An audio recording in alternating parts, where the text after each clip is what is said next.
able to shred and blow people's minds. I want to play 32nd, 64th, 120, 16th notes at 250 beats a minute. I want to do that and blow people's minds. Yeah. So I've had way too much coffee this morning. Hey there. Hey there, it's Aaron Jackson coming to you today with a video on some ideas around building speed in your bluegrass lead guitar playing.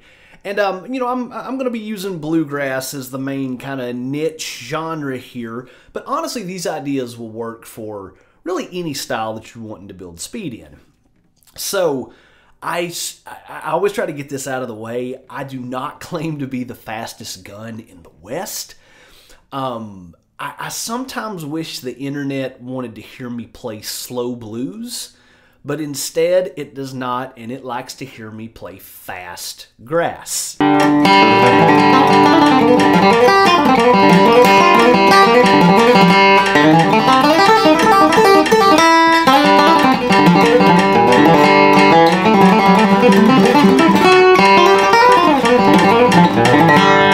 I wanted to throw this out here because this is the most common question that I get from people is, you know, how to build speed, how to build chops, and all of that kind of stuff. So I want to share with you some, these are just some ideas that have worked for me, and I want to share them with you. So that's kind of the backdrop of this. This is just my take on this stuff. But it has allowed me to develop a certain level of chops and, you know, to get to the point where, you know, a lot of people are asking me about this. So that's what this video is. What this video is not is I'm not going to be showing you a whole lot of like what to play in this video. But what I am going to be doing is referencing several of the over 50 long-form guitar lesson videos that I have on this channel. So you'll see the videos pop up on the screen as I reference them. I've also got them linked down in the video description as well. And another thing that this video is not, and I know this is probably going to disappoint some people, but I'm trying to be as real as I can here with y'all. I'm not going to be talking a whole lot about like how to hold the pick.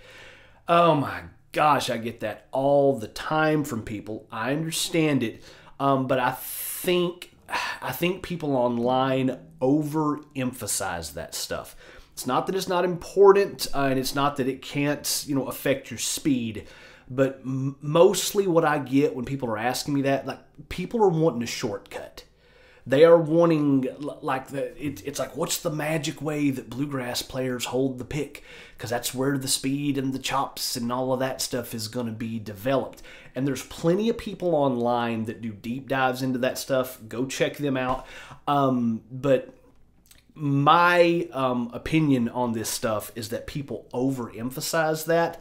Because it's easier to, you know, want a secret way to hold the pick than it is to really put in the work on this stuff. So I'm not going to be talking a whole lot about that, but there are a couple of places where I'll reference it a little bit. Also, I've got a little PDF for you where I've got these ideas typed out and a couple of other sort of, you know, adjacent ideas to this. If you'd like to get your own copy and maybe print it out and hang it up in your room and look at it while you're practicing, but you can get that down in the video description as well. Okay, so idea number one is just make sure that whatever you're wanting to play fast, that you can first play cleanly and in time. I mean, this is pretty common sense here, but a lot of times people will skip over this. So you just want to make sure that when you're playing that the notes are nice and full and clean.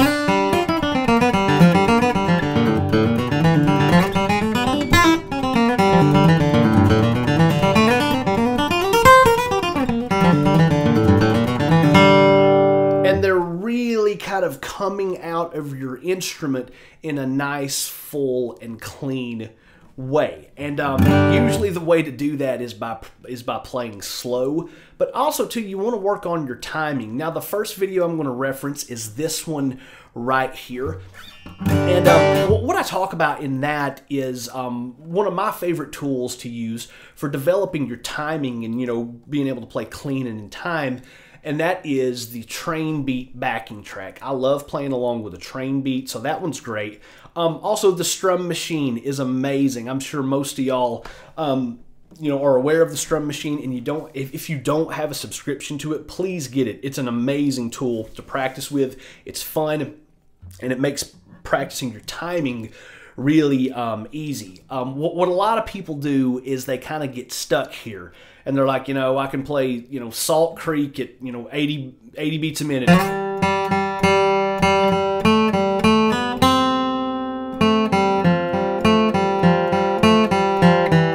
But then they're practicing that with the metronome, just tick, tick, tick, tick.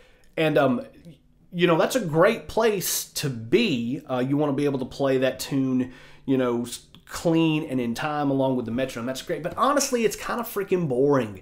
It just is. A lot of times practicing along with just that click is boring, and it's uninspiring.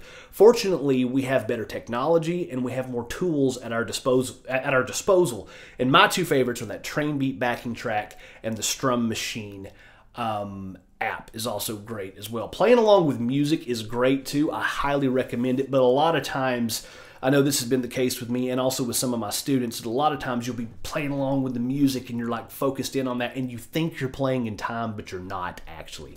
So again, train beat, Strum Machine, those are great, great, great things that make it easy to play in time and that make it a whole lot more fun. So that's idea number one. Just make sure that whatever you want to play fast, you can first play cleanly and in time. So for idea number two here,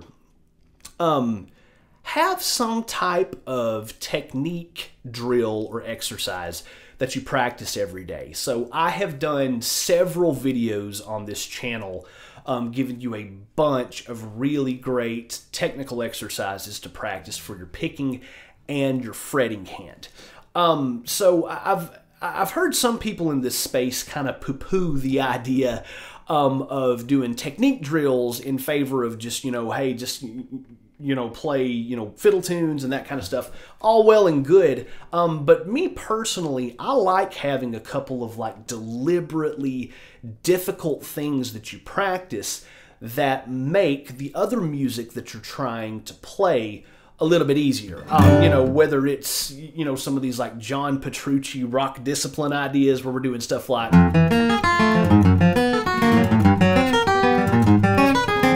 sounds terrible, but is great for technique, or, some of this cross-picking stuff like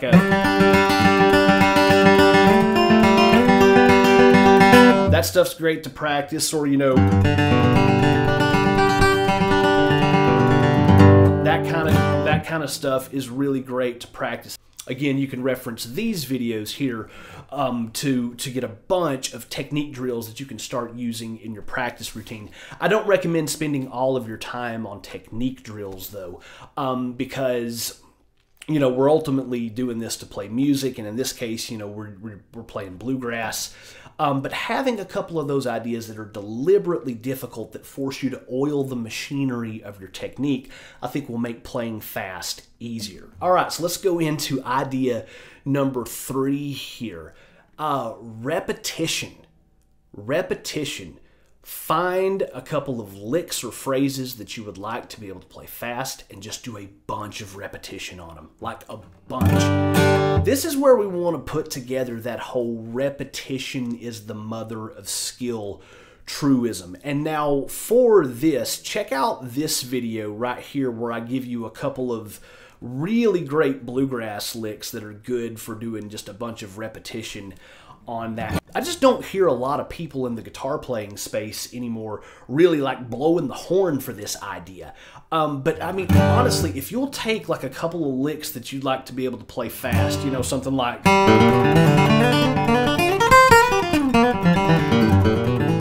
that's a good one. Or it can even be something as simple, just like the little Tony Rise. Something like that. But then just commit to playing that 50, 100, 200 times a day. it actually doesn't take as much time as you might think whenever I'm throwing those kind of numbers out there. But I promise you, if you will just commit to doing that on a daily basis, you will build speed over time. It's going to happen. But it's got to be, or it needs to be, some phrases that you would use in your bluegrass lead playing, and you've got to do a bunch of repetition on them on a daily basis. So let's jump into idea number 4 here, and that is push yourself, okay? So definitely check out this video right here if you haven't had the chance to yet. But that is where I show you like a full-length lick that goes like a...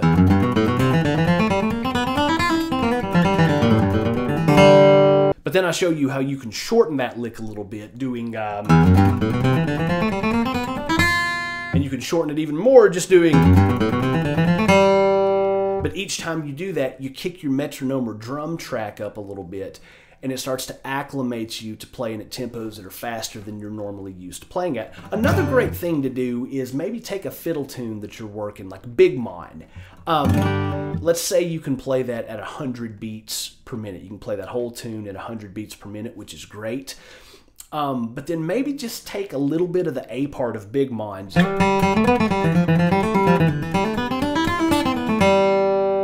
and kick your metronome or drum track or strum machine up 5, maybe 10 beats per minute and just do the A part. Okay?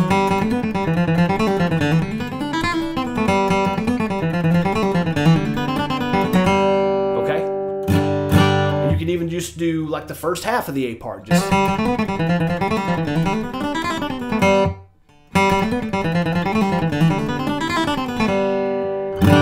And then just kick that tempo up a little bit, and now you're forcing your hands to play at tempos that are a little bit faster than you're used to playing that. Now, I don't recommend spending all of your practice time there. You don't. Maybe like 10% of it. But if you'll push yourself and again do that on a daily basis, and you'll do that over time, your baseline for how fast you can play is going to rise. So that's a great thing to practice. And I find a lot of people leave this one out when it comes to building speed. They forget to actually push themselves and to actually practice playing at tempos that are a little bit faster than they're used to playing it. So again, that's a great thing to incorporate into your practice routine, is pushing yourself. Okay, number 5, and this is a big one.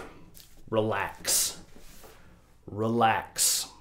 This is one of the most important things here, and it's something that I still struggle with, and I think a lot of people. I've heard Eric Johnson talk about how he struggles with this. But now this brings me around to the picking hand here. And guys, you have to find what works for you with the picking hand. Again, whether you brace a finger or two, or whether you kind of touch the back of the bridge a little bit, or whether you have your hand just floating, whatever works for you is fine. But you want to bring awareness to the level of tension in your picking hand, and you want to make sure you're not tensing up too much. That's kind of what really constricts your motion. However, our body is a system.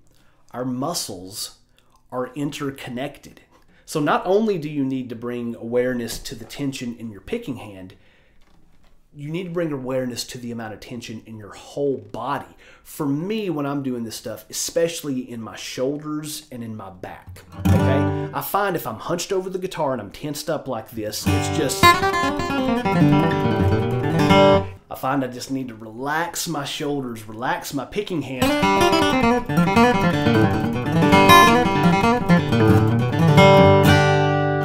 And it just makes playing fast a lot easier. Now, that's very challenging to do. I have to practice this every day because in the human animal, anytime that we go to do something that we perceive as difficult, our fight or flight response takes over, and we tend to tense up whenever we're about to do something that is challenging.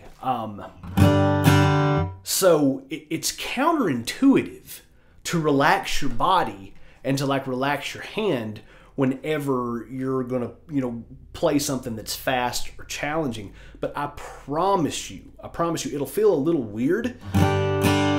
But as you get into it, you'll find that it really does make playing fast a lot easier, and you'll surprise yourself. I promise you, you'll surprise yourself. Again, this is something I still struggle with. I have to remind myself every time I'm practicing, every time I'm playing this stuff, to just like relax. And not only relax the muscles in your picking hand, but your whole body, your shoulders, your back, your legs. Just be relaxed. Be relaxed. So I've got one more here, and this is like a little bonus idea here, but is practice ideas 1 through 5 consistently, and do that over time. And I know I've already said it with a couple of the ideas on here, but that's probably the most important one. So again, idea number 1, make sure that whatever you want to play fast, you can first play cleanly and in time. Idea number 2, have some type of little technique exercise that you practice that's deliberately difficult, that forces you to oil the machinery of your technique. Number 3, remember, repetition is the mother of skill. Get you a couple of licks or phrases you want to be able to play fast, and just commit to just doing a lot of repetition on those, like 50 to 100 times a day. Number 4, remember, push yourself. Push yourself. You know, take the A part of a fiddle tune you want to play fast, and just play it a little bit faster than you're used to. So that's huge. And then number 5, relax. Relax the tension in your picking hand, in your shoulders. And then that bonus idea, number 6, just do those every day over time. So that kind of brings me to the end of the video here, but I wanted to leave you with a story that just really illustrates all this. So this was probably about 10 years ago, and I was playing in a bunch of different bands. I was playing in some country bands, but I was also playing in a couple of rock and roll bands that were kind of like blues rock, and I wanted to start incorporating some of these kind of Eric Johnson style, little fast, kind of cascading pentatonic runs into my playing.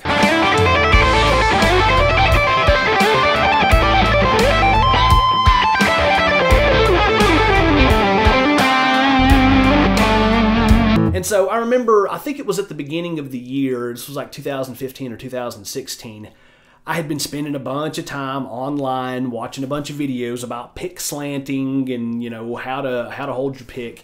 And then finally I was like, you know what? I'm just going to take a couple of these licks that I want to be able to play and incorporate them into my playing.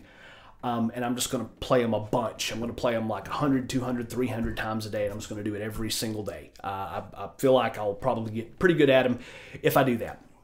So I had like a couple of technique drills I was practicing, and then I just started taking a couple of these Eric Johnson style ideas, you know, those kinds of things. And I was just playing them, you know, 100, 200, 300 times a day. So I started doing that, and I did it like pretty consistently for like 4 months. 4 whole months. And then the band I was playing in had a gig at a local venue in town. And man, I thought I was going to get up there and just set that place on fire. And we got up there, and honestly, I kind of felt like I choked. It wasn't as bad as it seemed while I was playing, but it certainly wasn't great. And I was disappointed because I was like, man, I've been playing these licks for 4 months. I've been doing it every day for 4 months. And so I was, you know, I was a little down. I was a little butthurt. But I don't know, something happened, and like my inner drill sergeant just kicked over, and it was like, dude, get your ass back up and get to work. Just keep practicing. So I just kept practicing, and I kept doing it every single day. And then that same band had another gig at the same place. This time it was like I think like 8 months after the original gig. So now a solid year has passed. And again, I've been practicing these Eric Johnson style licks a couple hundred times a day, doing some technique exercises. I was practicing it along with music. So a solid year has passed now, and we had the gig, and I got up there, and it was just effortless. It was just effortless. The licks and the ideas just kind of came right out. It wasn't hard for me to do, and I had a bunch of people after the gig coming up to me, be like, dude, your playing is at a whole new level here. And guys, all I did was, it was those ideas that I was just telling you about. That was it. I was pushing myself, was doing a lot of repetition. I was being consistent. I was trying to relax my body. But mostly, I was just consistent with that stuff. And that's why I wanted to share this video here with you today. So again, down in the video description, I've got links to all of the videos that I was referencing for these ideas. And I've also got a little PDF for you down there if you'd like to get a download on this. And again, you can print it out, hang it up in your room, and use this. Again, these are just some ideas that have helped me in my guitar playing, and I genuinely hope that they will help you as well. So as always, thank you for hanging out, and I will see you next time.